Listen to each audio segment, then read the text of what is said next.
인류 역사상 가장 많은 사상자를 낸 제2차 세계대전, 무려 1억 명이 희생된 그 포화 속으로 들어가보자. 독일의 게르만족을 가장 우월하다 자신했던 히틀러는 독일인을 위한 넓은 생존권을 위해 동쪽의 영토를 취하고자 했다. 이 동쪽이란 바로 소련의 영토를 의미한다. 소련 점령은 게르만족을 위한 히틀러의 최종 목표가 되었고, 소련으로 진출하기 위해 꼭 거쳐야 하는 관문이 있었다. 바로 폴란드다. 전쟁을 일으키기 위해 가장 중요한 것이 명분인데, 소련을 점령하기 위한 길목이라 할 수는 없는 노릇이었다. 히틀러는 이 명분을 영토 문제에서 찾았다. 당시 독일의 영토는 다소 엉뚱했다. 독일의 영토인 동프로이센은 본토와 동떨어져 폴란드 내부에 고립되어 있었다. 1차 세계대전에서 패배한 결과이다. 이로 인해 국민들의 불만이 끊이지 않았고, 이 불만들은 히틀러의 야망에 힘을 실어주었다. 명분이 준비된 이후 히틀러에게 생긴 가장 큰 고민은 폴란드를 공격하면 영국이 폴란드의 동맹국으로서 개입할 것이 분명하다는 것이다. 그럼 소련 또한 공격에 합세할 위험이 있었다. 이런 상황을 막기 위해 어떻게든 소련을 독일 진영으로 끌어오고자 시도한다. 전쟁이 시작되기 2주 전, 히틀러는 소련을 아군으로 만드는 데 성공한다. 바로 독소 불가침 조약이다. 당시 유럽은 이 조약이 맺어진 것을 알고 히틀러와 스탈린이 결혼을 했다고 풍자하기도 했다. 독소 불가침 조약이 체결되고 히틀러와 스탈린의 반응은 상이했다. 히틀러는 이제 유럽은 나의 손에 있다 라고 말했으며, 스탈린은 히틀러는 나를 속였다고 생각하겠지만 내가 히틀러를 속였다 라고 말했다. 히틀러는 이렇게 모든 전쟁 준비를 끝내고 1939년 9월 1일 폴란드의 국경선을 넘는다. 독일군은 10기갑사단을 포함한 42개의 정규 사단과 신규로 편성된 50사단을 중심으로 집단군을 형성했다. 폴란드의 군사적 목표는 모든 것을 철저하게 방어하고 아무것도 잃지 않는 것이었다. 폴란드군은 30개의 보병사단과 11개의 기병여단, 1개 산악여단, 그리고 2개의 차량화 여단으로 독일군의 공격을 방어했다. 독일 육군 총사령부는 동프로이센부터 슐레지엔까지 거대한 측면 공격 작전을 계획했다. 북부 집단군은 폴란드 회랑을 관통하여 폴란드군을 밀어붙인 뒤 동프로이센과 포메라니아를 연결하고 적의 주력 부대를 비스툴라강 굴곡부 배후에서 섬멸하기 위해 강 뒤쪽까지 곧장 전진했다. 한편 남부 집단군은 비스툴라강까지 최대한 진격하여 폴란드군을 포위하고, 이들이 비스툴라강과 상강의 뒤쪽으로 후퇴하려는 시도를 틀어막았다. 이때 폴란드의 동맹국이었던 영국과 프랑스는 곧바로 독일에게 선전포고를 하였으나 군사 개입은 하지 않았다. 독일군의 전쟁 방식이 1차 세계대전과 같이 참호전일 거라 예상했기 때문이다.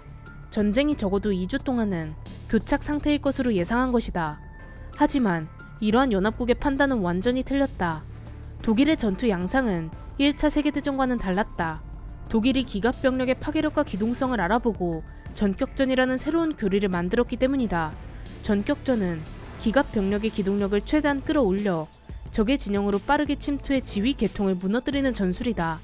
독일군은 폴란드와의 전쟁에서 경전차로 분류되는 1호 전차와 2호 전차를 주력으로 하고, 좀 더 강력한 3호 전차와 4호 전차를 합해 총 2750대의 전차를 투입했다.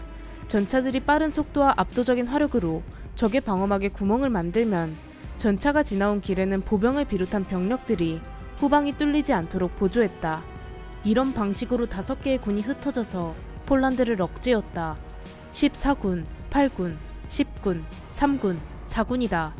독일의 유능한 지휘관인 부시 장군이 통솔한 제14군은 폴란드 국경선의 동쪽에 위치한 요새화 지역을 깨부수며 폴란드군 포위망 형성의 발판을 마련했다.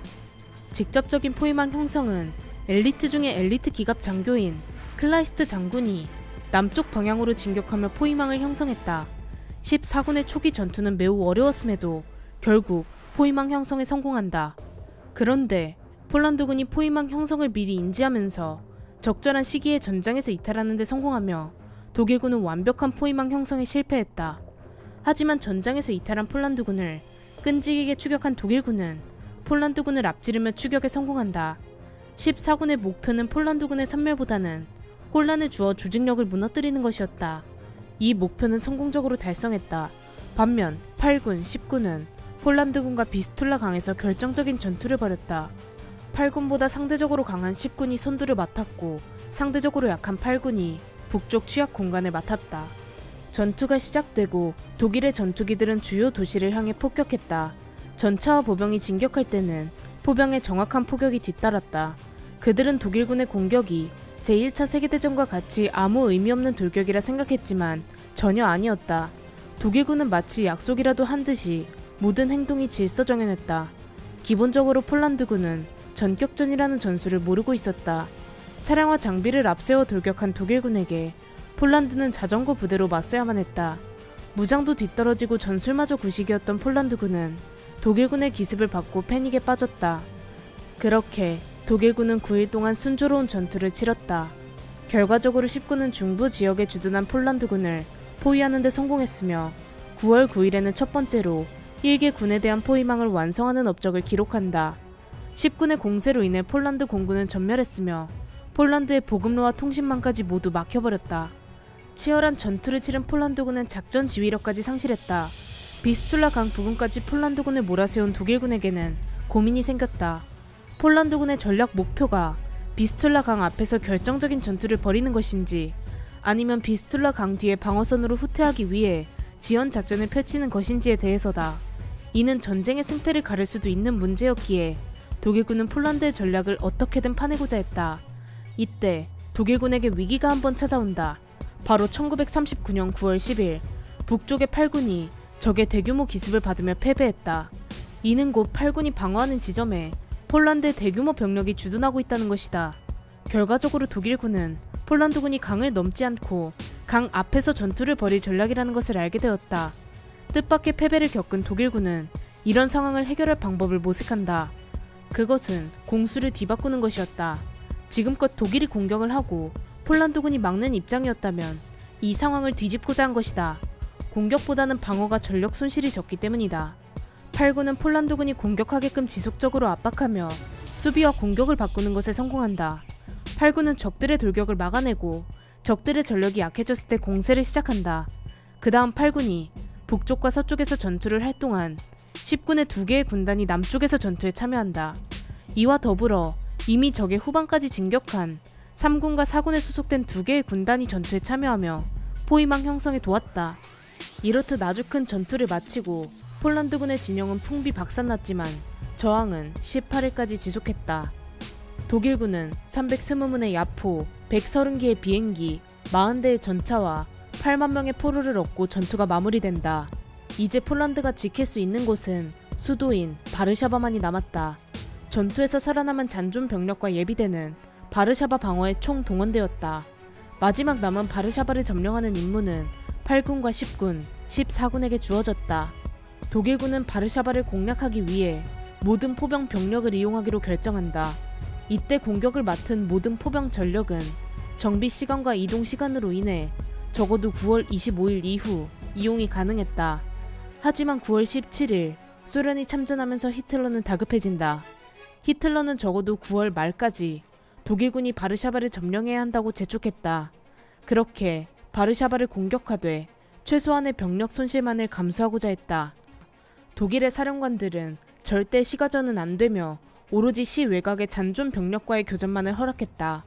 이런 식의 전투만으로도 바르샤바는 식량과 물 부족으로 항복할 것임이 분명했기 때문이다. 전투는 독일군의 예상대로였고 바르샤바는 27일 정오에 독일군에게 항복 의사를 전달한다. 그렇게 폴란드는 28일 항복 조약서에 서명하게 된다. 아무것도 잃지 않으려 했던 폴란드의 초기 목표와 반대로 2주 만에 항복을 선언했다. 독일군 최고의 두뇌로 평가받는 만슈타인 장군은 약소국이 모든 것을 지키고자 하면 패배할 수밖에 없다고 말했다. 독일과 같은 강대국을 상대로 모든 것을 지키고자 했던 폴란드는 독일군을 너무나 과소평가했다. 만약 폴란드가 독일과의 전쟁에서 이기고 싶었다면 다른 전략을 써야만 했다. 먼저 폴란드의 국경선 부근을 내어주고 군대를 후방에 배치했다면 독일군의 진격 방향을 식별할 수 있었을 것이다.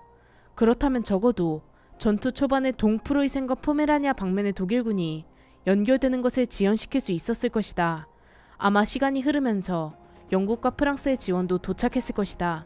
비록 제1차 세계대전과 같은 참호전을 지속하였을지언정 폴란드가 단 2주 만에 무참하게 패배하진 않았을지도 모른다. 폴란드는 항복 이후 독소 불가침 조약에 의해 완전히 분화되어 독일과 소련에게 점령되었다. 그렇게 독일은 소련 점령의 꿈에 한 발짝 다가간다.